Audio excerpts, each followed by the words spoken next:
Hello dear students. आज हम लोग आ गए हैं वर्क एनर्जी पावर का पार्ट 6 में। पार्ट 5 तक जो नहीं देखे हैं, पहले part 1, part 2, part 3, part 4, part 5 देख करके उसके बाद पार्ट 6 में आइए।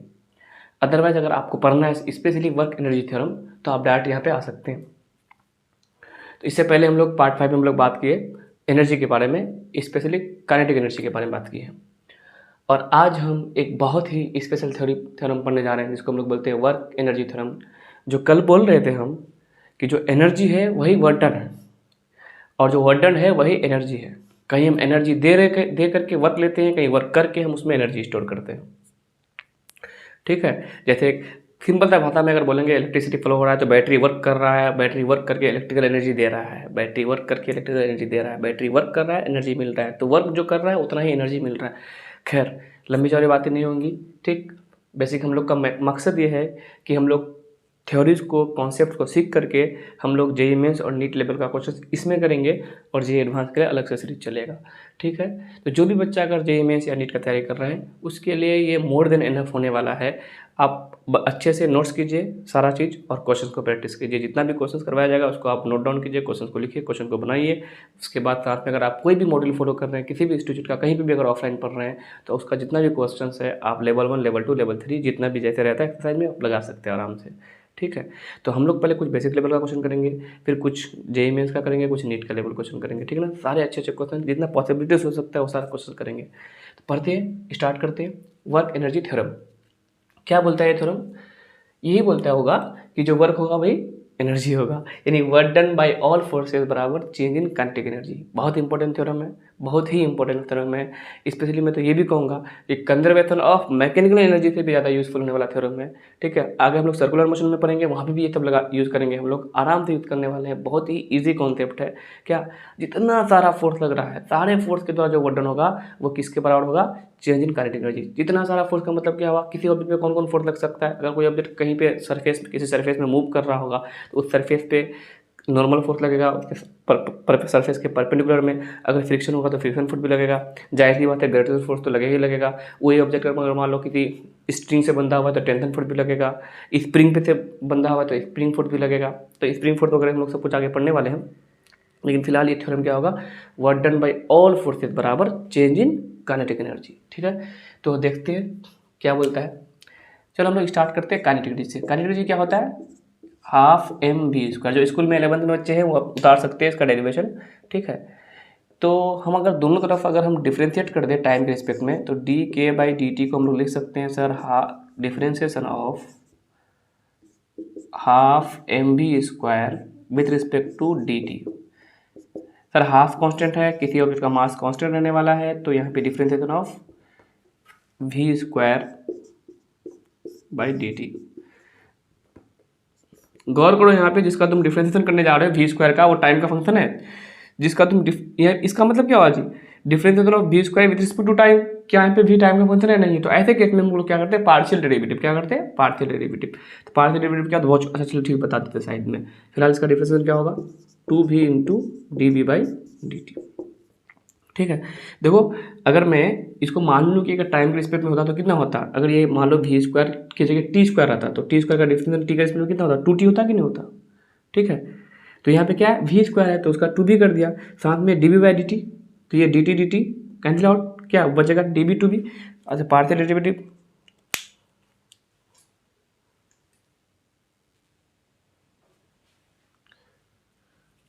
तो हम लोग ये बोल रहे थे कि चलो ये वी स्क्वायर का डिफरेंशिएशन क्या होगा?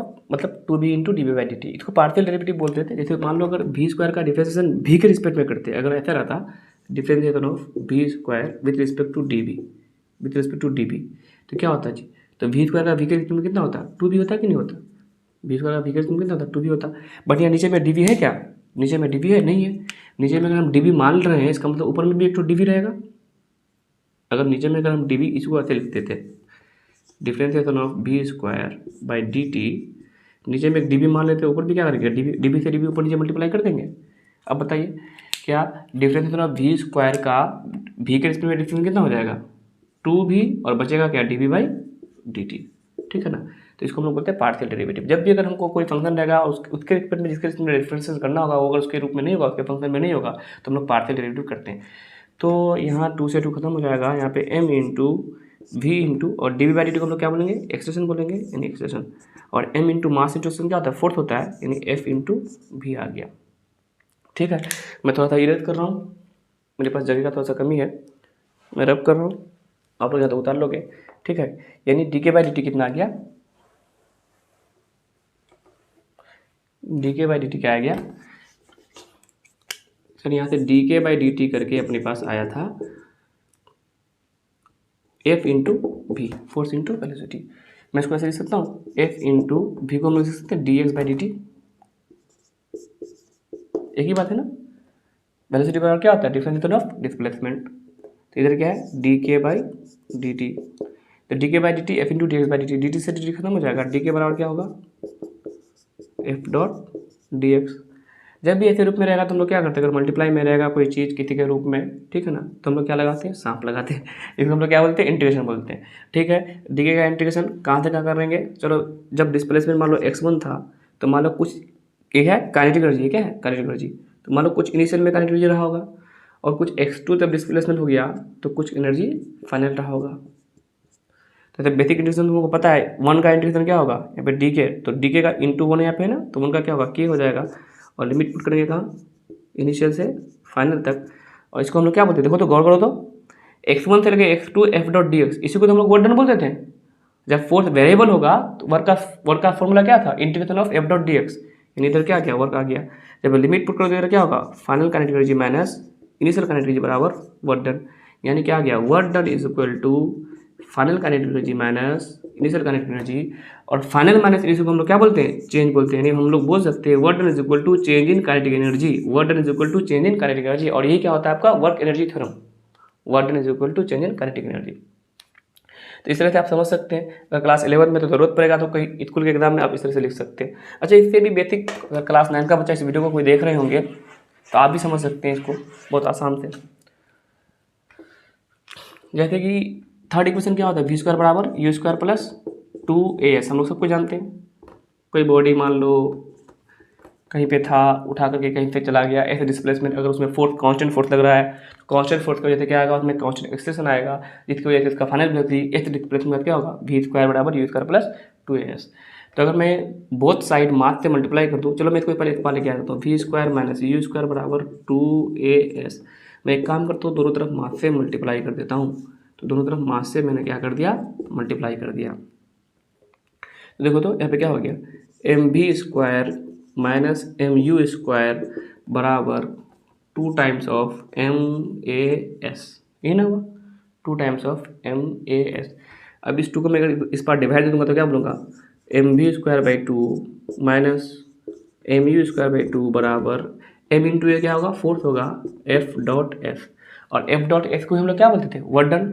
और यहाँ पे क्या है, half M B square minus half M B square. Half M B square क्या होता है, काइनेटिक एनर्जी का फॉर्मूला क्या होता है, हाफ एम बी स्क्वायर, यानी वी फाइनल वेलोसिटी है, यू इनिशियल वेलोसिटी है, यानी final kinetic energy minus initial kinetic energy बराबर क्या हो गया, वर्क डन। तो यहाँ से भी देख सकते हो, work done is equal to change in kinetic energy. तो बहुत ही important theorem, work done by all forces, यानी तो work done by all forces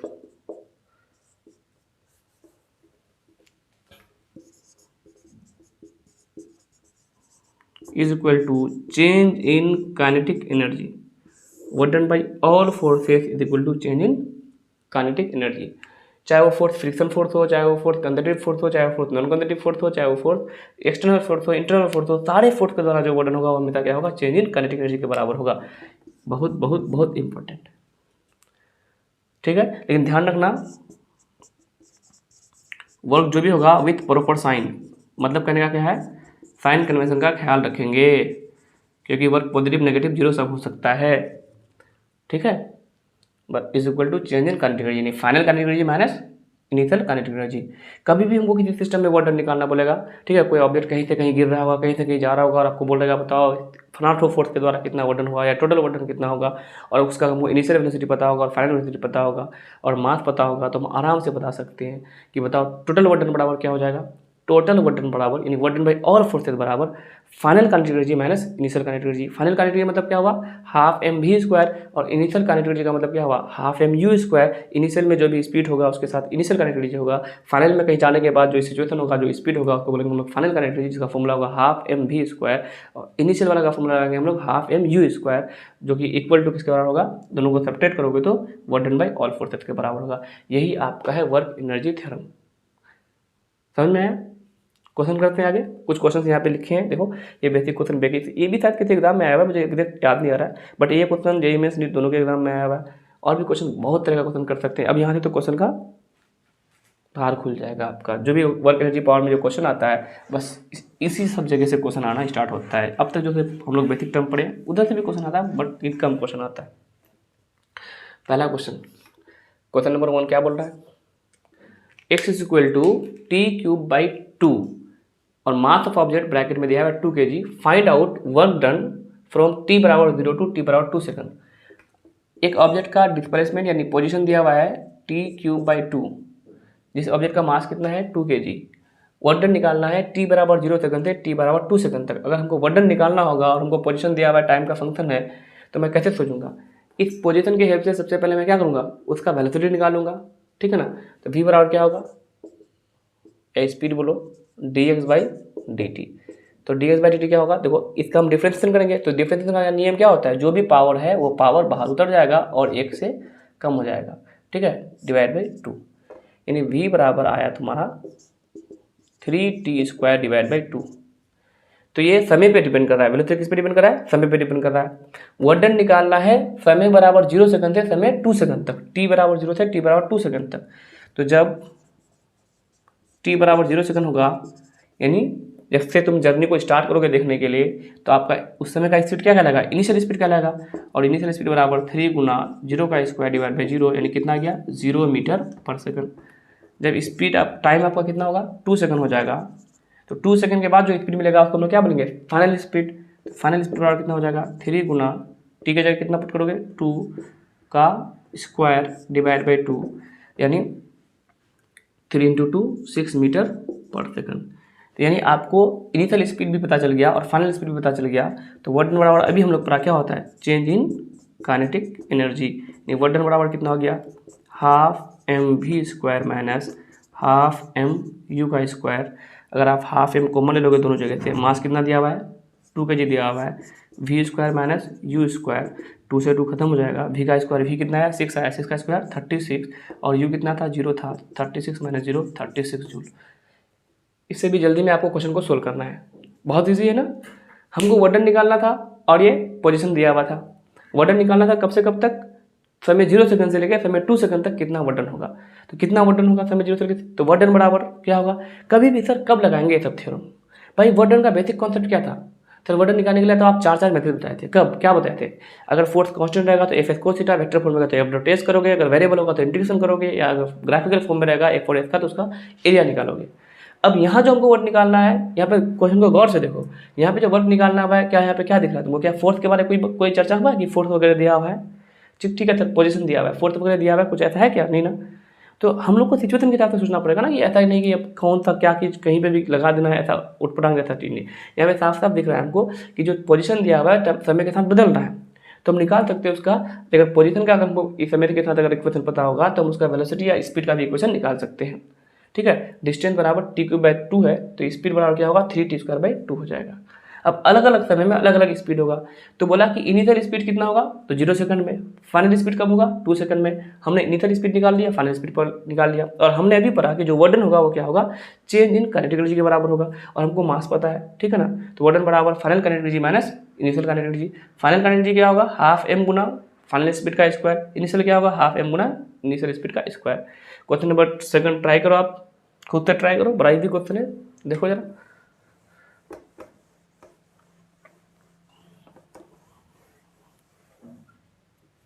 क्या है। क्वेश्चन नंबर 2 में, a particle of mass 0.5 kg travels in a straight line with v is equal to ax/3/2।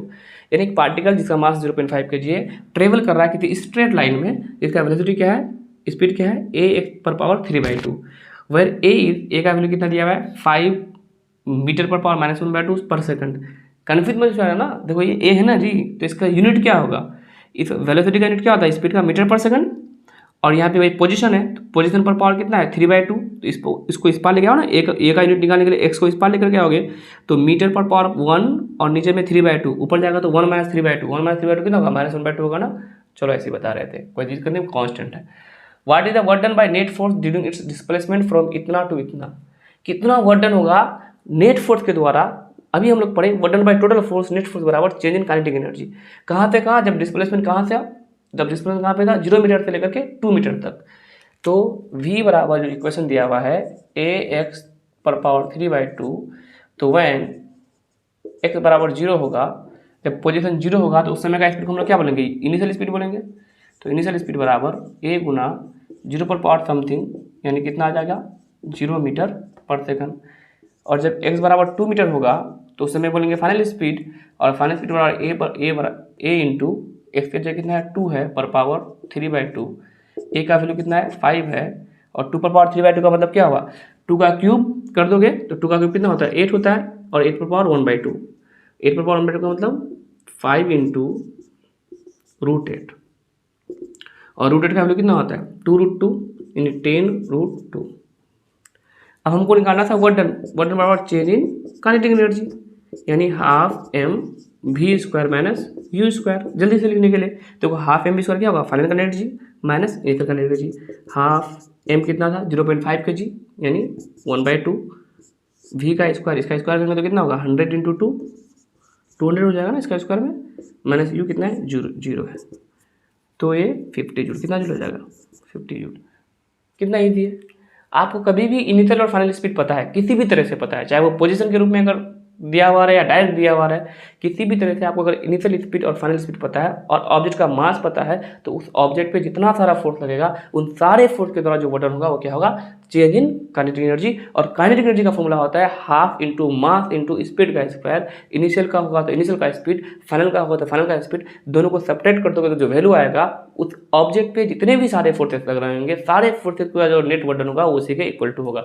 इसी को बोलते हैं हम लोग वर्क एनर्जी थ्योरम, और इसको यूज़ करके हम लोग अच्छा क्वेश्चन भी कर सकते हैं। ये तो बेसिक क्वेश्चन हुआ, ठीक है ना, जहाँ पे हमने देखा कि इनिशियल स्पीड पता चल गया, फाइनल स्पीड पता चल गया, मास पता चल गया, वर्क डन निकालना है, वर्क एनर्जी थ्योरम लगा देंगे, कुछ भी नहीं सोचना है, वर्क एनर्जी थ्योरम लगा देना है, ठीक है ना। लेकिन वर्क एनर्जी थ्योरम लगाने के लिए आपको फाइनल स्पीड और इनिशियल स्पीड पता होना चाहिए। या तो टोटल वर्क डन दे देगा, या तो आपको फाइनल स्पीड पूछेगा, या इनिशियल स्पीड पूछेगा, या आपको फाइनल काइनेटिक एनर्जी पूछेगा, या इनिशियल काइनेटिक एनर्जी पूछेगा, ठीक है ना।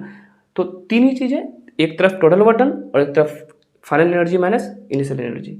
तो इन तीनों में जो भी अननोन हो सकता है, कुछ भी हो सकता है, और कुछ दिया हुआ रहेगा और कुछ मांगेगा, तो बस सोचना है और क्वेश्चन को लगाना है।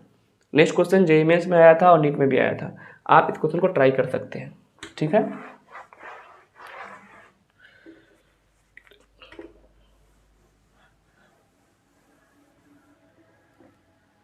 क्या है भाई question, a block of mass 10 kg, mass कितना दिया हुआ है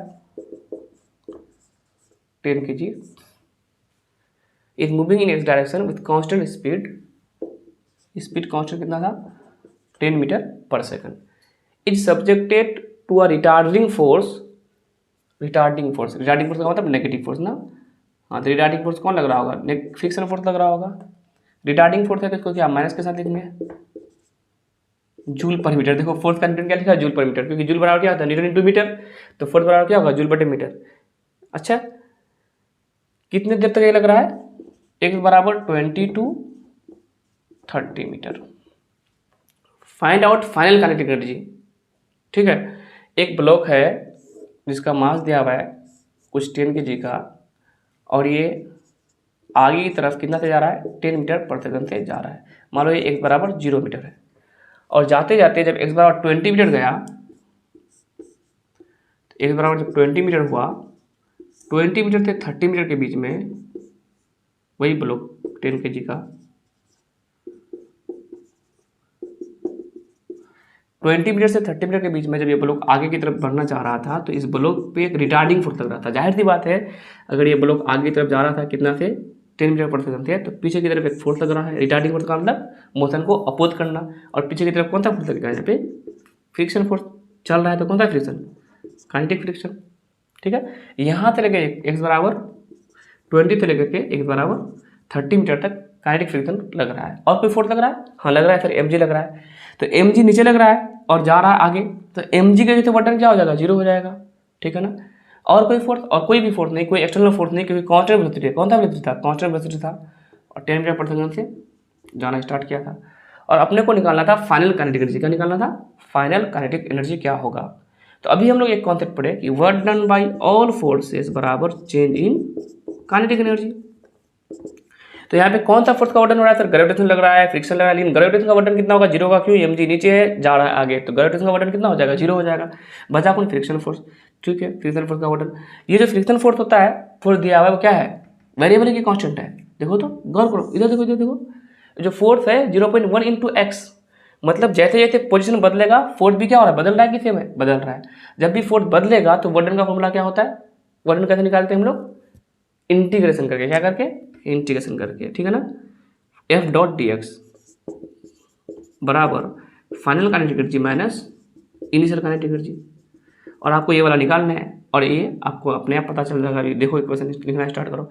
ये फोर्स कब से कब लग रहा है? एक्स बराबर 20 मीटर से लेके 30 मीटर तक। और ये फोर्स है कितना? माइनस क्यों लगा रहा हूँ भाई? सर इसलिए माइनस लगा रहे हैं क्योंकि रिटार्डिंग फोर्स है, बराबर final kinetic energy minus initial kinetic energy. और इनिशियल काइनेटिक एनर्जी कितना है? हाफ एम यू का स्क्वायर, और फाइनल क्या होता है? Half M B square. तो निकालना है आपको, ये पूरा टर्म निकालना है। फाइनल स्पीड निकालना होता तो हाफ एम भी स्क्वायर करते, मास रख देते। फाइनल काइनेटिक एनर्जी ही निकालना है, तो कोई दिक्कत ही नहीं है। तो मैं थोड़ा स्पेस बनाने के लिए उधर मिटा रहा हूँ, ठीक है। मेरे ख्याल से आप क्वेश्चन आगे बढ़ रहा खुद बना लिए होंगे ना।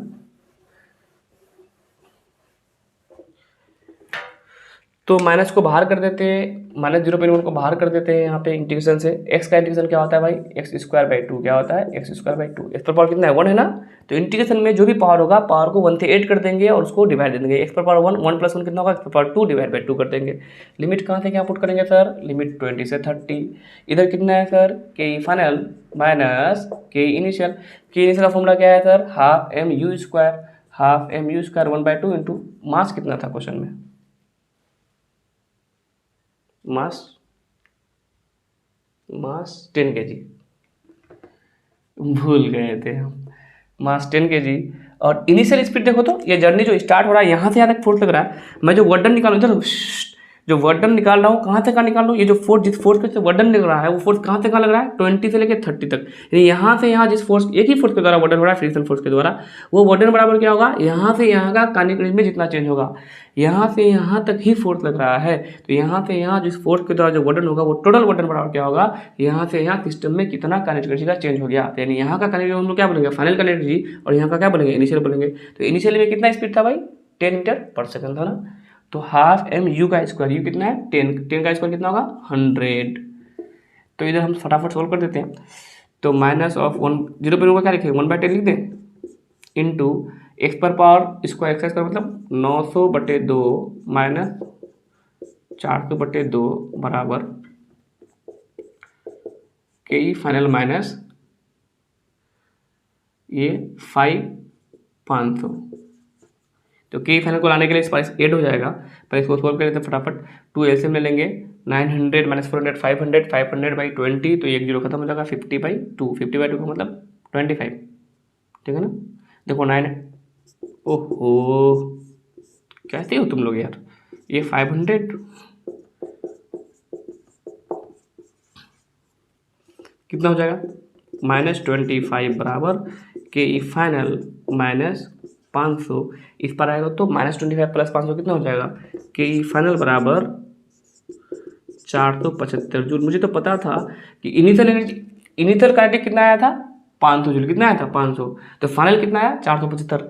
क्यों कम हो गया? मैं उसी दिन बताया था, याद करो, फर्स्ट लेक्चर के दिन या सेकंड लेक्चर के दिन में बताया हूँ क्या? फर्स्ट के दिन बताया हूँ। तो वर्डन यहाँ पे नेगेटिव है कि पॉजिटिव है? जब 20 मीटर से 30 मीटर जा रहा था, रिटार्डिंग फोर्स था, रिटार्डिंग फोर्स के लिए तो वर्डन क्या आएगा? नेगेटिव आएगा। क्या आएगा? वर्डन नेगेटिव। वर्डन नेगेटिव का मतलब क्या होता है? वर्डन नेगेटिव का मतलब होता है सर काइनेटिक एनर्जी का घटना। घटा कि नहीं घटा? देखो फर्स्ट लेक्चर में बताया था, वर्डन नेगेटिव का मतलब काइनेटिक एनर्जी का घटना। पहले काइनेटिक एनर्जी कितना था? 500। कितना था? Half M U square. बाद में कितना हो गया? 475, ठीक है।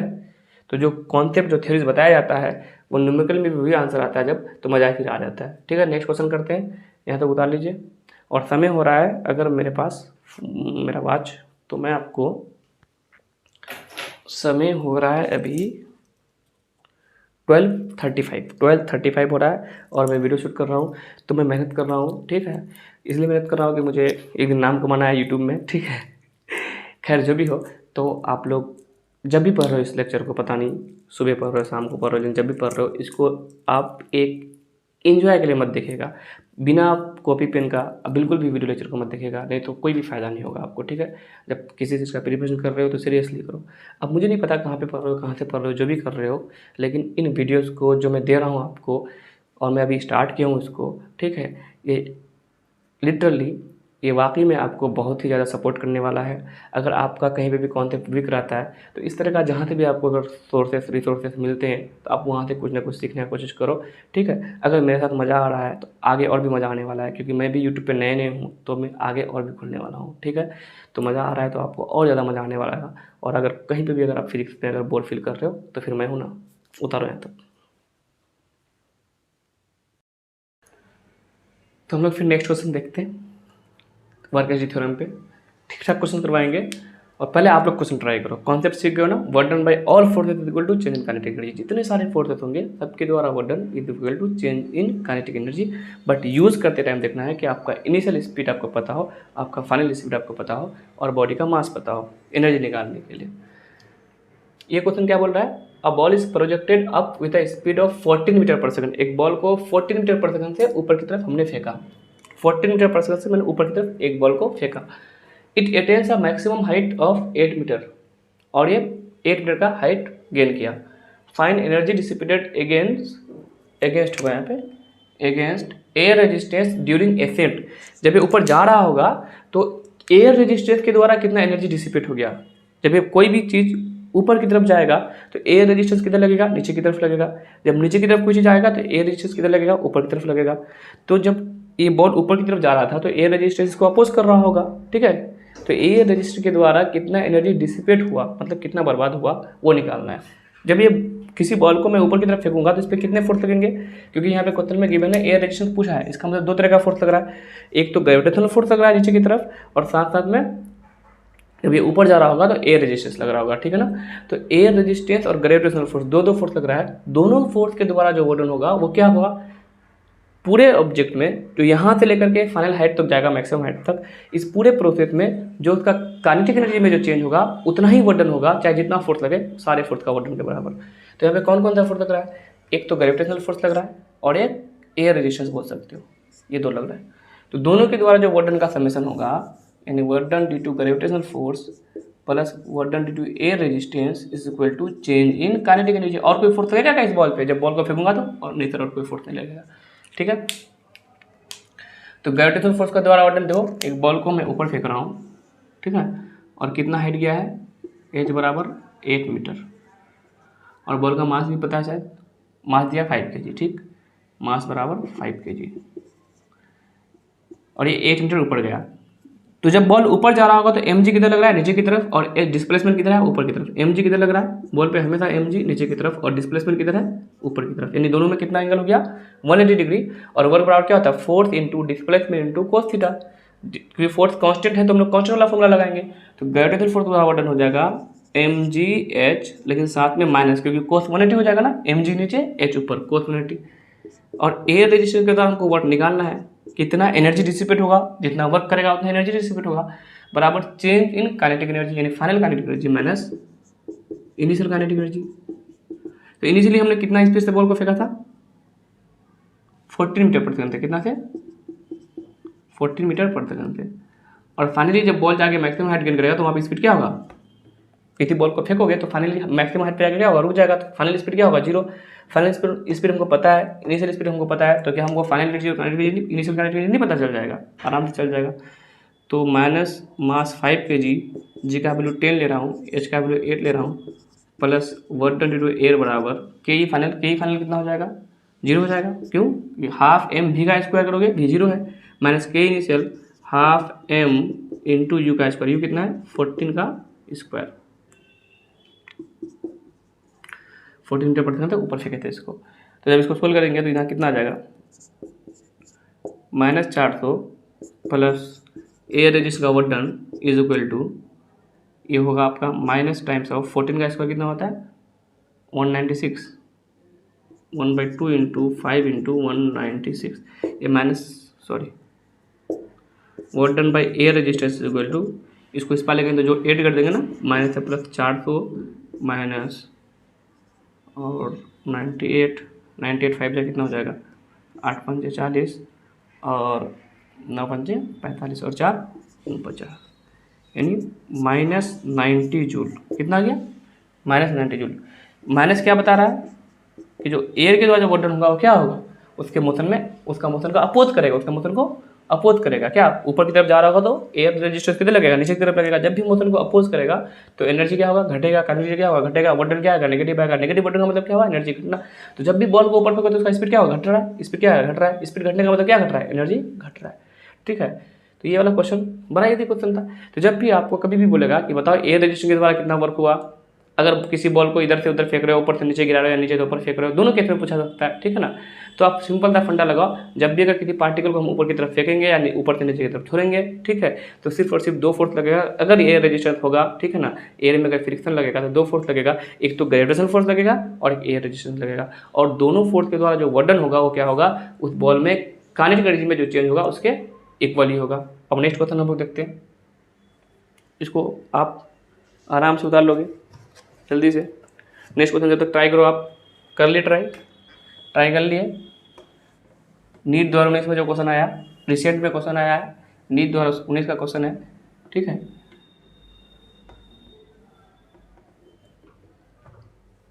क्या क्वेश्चन है, अ रेन ड्रॉप ऑफ मास 1 ग्राम, एक बारिश की बूंद है, बारिश का बूंद 1 ग्राम का है, is dropped from a height of 1 kilometre, और 1 किलोमीटर ऊपर से यानी 1000 मीटर ऊपर से, अर्थ के सरफेस के 1000 मीटर ऊपर से एक बारिश का 1 ग्राम का बूंद गिर रहा है। It strikes on surface of earth with speed 50 metre पर सेकंड। अब तुमको लग रहा होगा कि 1 ग्राम का बारिश गिर रहा है और 50 मीटर पर सेकंड से टकरा गया। ठीक है भाई साहब, अगर हम फाइनल स्पीड निकालते हैं या कोई भी ऑब्जेक्ट अगर नीचे गिरता है, गिर रहा होता है, तो उसका स्पीड उसके मास पे डिपेंड नहीं करता है, कितना हाइट से कितना ऊपर से गिर रहा है उस पर डिपेंड करता है। कि जैसे जैसे वो नीचे आएगा अर्थ का ग्रेविटी उसको नीचे की तरफ खींचेगा, जिसके वजह से उस पर ग्रेविटेशनल एक्सेलरेशन इंट्रोड्यूस होगा। जब ग्रेविटेशनल एक्सेलरेशन का मतलब क्या होता है, एक्सेलरेशन का मतलब होता है वेलोसिटी को बढ़ाना। जिस डायरेक्शन में अगर मोशन होगा उसी डायरेक्शन में अगर एक्सेलरेशन लग रहा है, इसका मतलब उसका स्पीड को बढ़ा रहा है। ठीक है ना, क्योंकि 1000 मीटर से ऊपर से गिर रहा है, जाहिर सी बात है 50 मीटर पर second speed. Find out work done by gravity, कि ग्रेविटी के द्वारा कितना वर्क डन होगा और एयर रेजिस्टेंस के द्वारा कितना वर्क डन होगा। ठीक है ना, दोनों वर्क डन। नीचे गिरा, कितना मीटर नीचे गिरा, 1 किलोमीटर, 1000 मीटर। अर्थ का सरफेस टकराया कितना, फाइनल स्पीड कितना से टकराया, 50 मीटर पर सेकंड। जाहिर सी बात है यहाँ से गिर रहा होता है, पहले से स्पीड कितना होगा, 0 मीटर पर सेकंड होगा। ठीक है, वैसे भी आपको फाइनल स्पीड नहीं देता तो आप निकाल सकते थे कि फाइनल स्पीड। और अपने को निकालना मास कितना है, 1 ग्राम है। मास कितना है, 1 ग्राम, तो उसको केजी में कन्वर्ट कर देंगे। अपने को निकालना है सबसे पहला question work done by gravity. तो वर्क डन बाय ग्रेविटी क्या होगा, वर्क डन बाय ग्रेविटी बराबर gravitational force into displacement into दोनों के बीच का एंगल। तो जब ये नीचे की तरफ गिर रहा होता है तो ग्रेविटेशनल फोर्स किधर लगता है, नीचे की तरफ। डिस्प्लेसमेंट भी किधर हुआ, नीचे की तरफ, यानी cos 0 डिग्री। ठीक है ना, mg। तो मास कितना है 1/1000 kg, 1 ग्राम को केजी में कन्वर्ट कर दिए। जी का वैल्यू 10 और डिस्प्लेसमेंट कितना है 1000, यानी कितना हो गया 10 जूल। ग्रेविटी फोर्स के द्वारा वर्क डन कितना आ गया 10 जूल। नेक्स्ट निकालना है work done by air resistance. हमने आपको अभी बोल रहा था क्या, जब भी एयर रेजिस्टेंस का वर्क डन निकालना होगा कि वर्क डन एयर रेजिस्टेंस तो कितना हुआ है, एयर रेजिस्टेंस कितना एनर्जी डिसिपेट किया, तो आप क्या लगाओ कॉन्सेप्ट, टोटल वर्क डन बराबर work done by all forces बराबर चेंज इन काइनेटिक एनर्जी। तो यहाँ पे कौन कौन सा फोर्स है भाई, एक तो ग्रेविटेशनल फोर्स है जिसका वर्क डन अभी हम लोग जस्ट कैलकुलेट कर लिए, इसको अलग से भी कैलकुलेट करने निकालने के लिए बोला था, plus work done by air resistance बराबर final kinetic energy minus initial kinetic energy. और इस चीज़ को बहुत फास्ट आपको करना है। ये आया 10 आया है, ये आपको निकालना है और यहाँ पे हाफ m कॉमन ले लो, क्योंकि half m v square minus v square करोगे तो v का स्क्वायर कितना है 50 का स्क्वायर और u कितना है 0 का स्क्वायर। जल्दी से आप सोल्व कर लो। 10 plus work done by air resistance बराबर हाफ ऑफ मास कितना है 1/1000 kg और 50 का स्क्वायर कितना हो जाएगा 2500 माइनस 0। तो ये सोल्व करोगे आप कितना आ जाएगा, यहाँ पे 2 0 से 2 0 खत्म हो जाएगा ना। 25/20 मतलब 5/4। तो work done by air resistance बराबर 5/4 माइनस 10 कितना एलसीएम लोगे, 4 एलसीएम लोगे तो 5 माइनस 40 यानी 35 माइनस 35/4 और माइनस 35/4 का वैल्यू कितना होगा, लगभग माइनस टाइम्स ऑफ 9 पॉइंट, लगभग 9 के आसपास होगा ना, 9 चौक 36, लगभग 9 के आसपास, अप्रोक्सीमेट 9 के आसपास आंसर आएगा, ठीक है ना, अप्रोक्सीमेट। तो 9 जूल माइनस क्या बता रहा है कि फिर वही बात, एयर रेजिस्टेंस क्या करेगा, मोशन का अपोज करेगा, मोशन का अपोज करेगा तो उसका बटन क्या होगा, नेगेटिव होगा, क्योंकि वो क्या करेगा, उसका मोशन का अपोज करेगा। याद रखना, जब भी मोशन के अपोजिट में कोई फोर्स लग रहा है, इसका मतलब उसका बटन क्या आएगा, नेगेटिव आएगा। उसका बटन नेगेटिव आने का मतलब क्या हुआ, वो काइनेटिक एनर्जी को घटा रहा होता है, ठीक है ना। ये सारी बात बार बार रिपीट हो रहा है, तो कौन सा ऑप्शन सही है, 9 जूल, ठीक।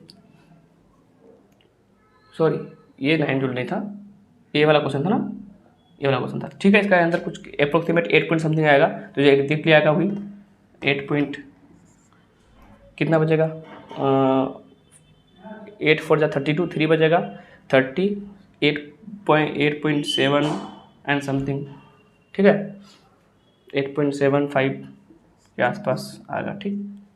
इस वाला का एयर रेजिस्टेंस वाले का बटन, ठीक है। फिर नेक्स्ट क्वेश्चन JMS 2017 में आया, क्या किस तरह का क्वेश्चन है, पढ़ो क्वेश्चन, बनाओ, ट्राई करो, बहुत ईजी क्वेश्चन है ना।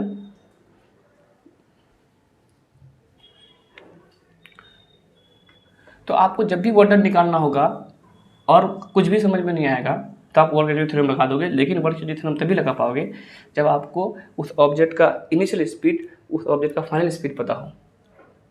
ये थे क्वेश्चन नंबर JMS 2017 में जो क्वेश्चन आया, फोर्स कितना दिया हुआ है, 60, वेरिएबल फोर्स है कि टाइम डिपेंडेंट फोर्स है ना, टाइम पे डिपेंड कर रहा है, वेरिएबल है। X on a particle of mass 1 kg, particle का मास कितना है। जब क्वेश्चन कम समझ में आए ना तो एक एक लाइन पढ़ो और आप डेटा को उतारो। बेस्ट अप्रोच होता है, अगर आप अभी पहली बार सीख रहे हो तो सबसे पहले क्वेश्चन पढ़ के डेटा को उतारो। फोर्स क्या दिया है, मास कितना दिया है। If the particle start from rest का मतलब यू का वैल्यू कितना हो गया, 0 मीटर पर second. Then work done during 1 second, यानी 1 सेकंड में t बराबर 0 में स्पीड कितना है, 0 मीटर पर सेकंड। स्टार्टिंग मतलब समय 0 में, और t बराबर 1 सेकंड तक कितना तुमको वर्क करना पड़ेगा, ठीक है ना। तो यहाँ फोर्स दिया हुआ है, मास दिया हुआ है, और हमको वर्क डन निकालना है। वर्क का फॉर्मूला होता है सर फोर्स इंटू डिस्प्लेसमेंट, तो हमको डिस्प्लेसमेंट चाहिए होगा, ठीक है ना।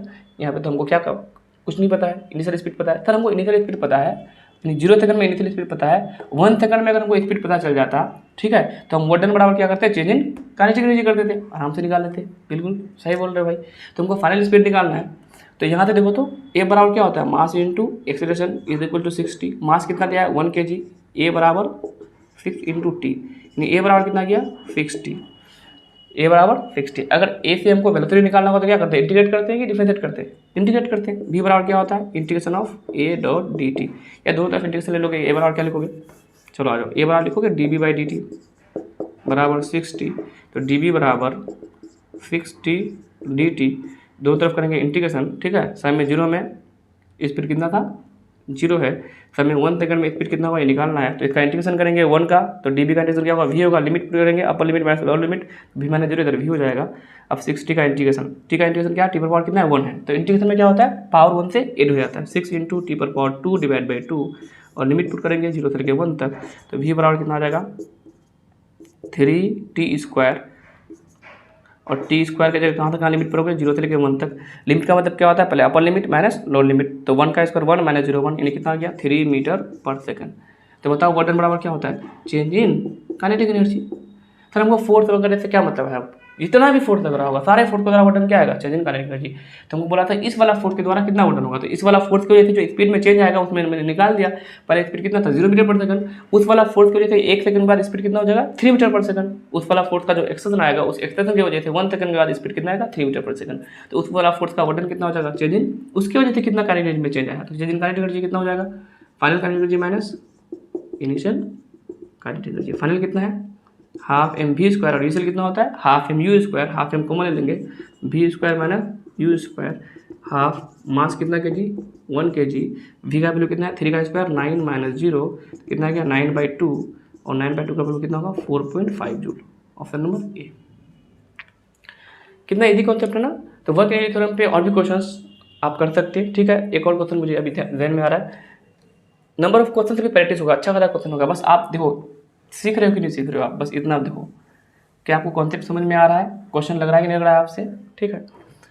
जैसे JEE मेन 2016 में एक क्वेश्चन आया,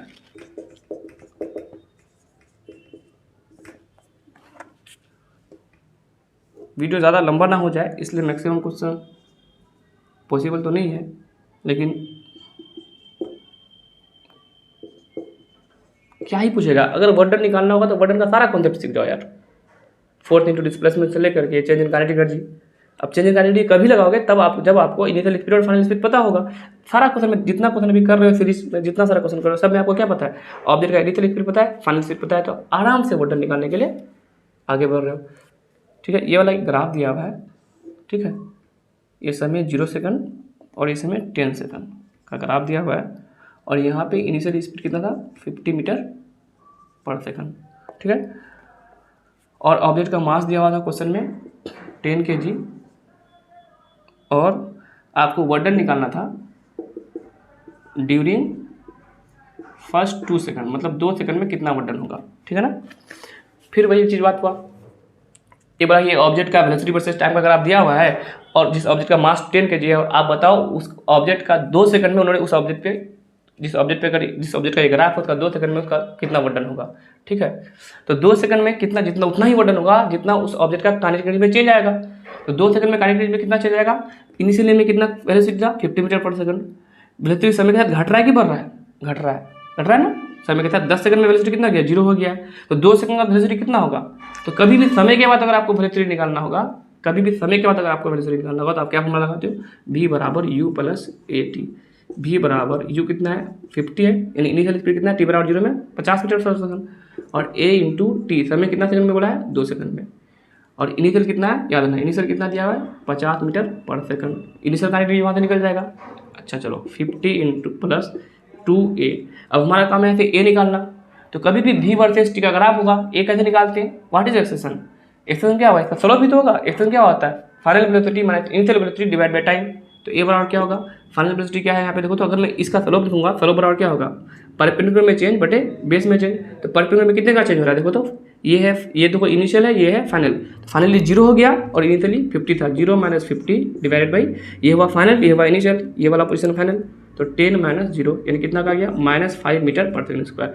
जैसे भी आप निकालना जानते हो एक्सप्रेशन को निकालो, या तो v minus V by T करो। ठीक है, या स्लोप देखो, स्लोप बराबर क्या होगा 10 थीटा, 10 से बराबर क्या होगा परपेंडिकुलर बाई बेस। ठीक है, स्लोप क्या नेगेटिव क्या होगा, देखो थीटा क्या है 90 से बड़ा है। जैसे भी आपको लिखना होगा 50 प्लस 2 गुना a की जगह -5 यानी कितना 40 मीटर पर सेकंड। 0 सेकंड में स्पीड कितना है 50 मीटर पर सेकंड। तो इनिशियल काइनेटिक एनर्जी कितना होगा, हाफ m इसका स्क्वायर u का स्क्वायर। 2 सेकंड के बाद कितना स्पीड आ गया 40 मीटर पर सेकंड। तो ये बोला था कि पूरे 2 सेकंड के जर्नी में कितना वर्क डन होगा, तो वर्क डन बराबर क्या होगा, चेंज इन काइनेटिक एनर्जी, यानी हाफ m v का स्क्वायर माइनस u का स्क्वायर। हाफ m मास कितना केजी दिया था, मास था 10 kg, v कितना आया 40 का स्क्वायर। 40 का स्क्वायर कितना हो जाएगा 1600 डायरेक्टली दूँ, माइनस u कितना है 50 का स्क्वायर, 50 का स्क्वायर कितना होगा 2500। ठीक है, तो 1/2 गुना 10 गुना 1600 माइनस 25 तो कितना होगा -900। ठीक है, कितना सोल्व करके आ जाएगा 9 ये 5 हो जाएगा ना, और 9 5 45। ठीक है, 9 5 45 माइनस 4500 जूल, यानी -4.5 के जूल, जैसे ही बोलना है। ठीक है ना, माइनस क्या, माइनस क्यों आया भाई, देखो वर्क डन नेगेटिव क्यों आया। वर्क डन सर जब भी नेगेटिव होगा तो हम यही समझेंगे कि उसका एनर्जी घट रहा होगा। क्या आपको दिख रहा है कि इसका स्पीड घट रहा है, क्या स्पीड घटा तो एनर्जी घटेगा कि नहीं घटेगा। ठीक है, ऑप्शन में माइनस के साथ रहेगा तो माइनस वाला ही में टिक मारना है, वरना सिर्फ अगर मैग्नीट्यूड बोलेगा तो सिर्फ 4500 जूल टिक मारना है। देख लेते हो ऑप्शन क्या क्या था, यस ऑप्शन में नेगेटिव ही था, -4500 -12000 12000 और -9300। तो -4500 इसका करेक्ट ऑप्शन नंबर सी में था। ये क्वेश्चन आया था जेई 2016 में। इस तरह का हर एग्जाम में, नीट में, जेई मेंस में, दोनों एग्जाम में इस तरह का क्वेश्चन आता है। क्या कभी भी आपको अगर वर्क डन निकालना होगा तो बस सबसे पहले ये सोचना है कि मैं अगर जिस चीज़ को निकालने के लिए जा रहा हूँ और मुझे जो चीज़ दिया हुआ है, हर एक क्वेश्चन में ही उसका सॉल्यूशन होता है, बस आपको उसका कॉन्सेप्ट पता होना रहता है। जब ऐसा नहीं कि आप, ये मतलब नहीं कि ये टॉपिक पढ़ रहे हो तो ये वाला टॉपिक ही हर जगह लगाते जाना है, ऐसा नहीं। आपको केयरफुली क्वेश्चन को पढ़ना है, डेटा को उतारना है, क्या गिवन है और क्या आपसे फाइंड करना चाहता है। ठीक है, तो उस चीज़ को समझो, कॉन्सेप्ट को, उसका फॉर्मूला क्या है, अप्लाई करो, हर एक क्वेश्चन बनेगा। फिजिक्स में कुछ भी नहीं है, जब सिर्फ और सिर्फ आपको मन लगा करके सब कुछ समझना होता है एक बार। ठीक है, जब कांस्टेंट फोर्स रहता है तो वर्क का क्या फॉर्मूला लगाते हैं, वेरिएबल के लिए क्या लगाते हैं, ग्राफ से कैसे निकालते हैं। जब हमारा स्पीड में किसी चीज़ का, ऑब्जेक्ट का स्पीड में चेंज दिया हुआ रहता है तो हम लोग वर्क कैसे डायरेक्टली निकाल लेते हैं, वर्किंग थ्योरम से अप्लाई करके। ठीक है, तो इसका कुछ और क्वेश्चन देखेंगे, फिर हम लोग नेक्स्ट पोटेंशियल एनर्जी भी पढ़ेंगे, फिर quality force, non quality force भी पढ़ने वाले हैं। ठीक है, यहीं तक रखते हैं।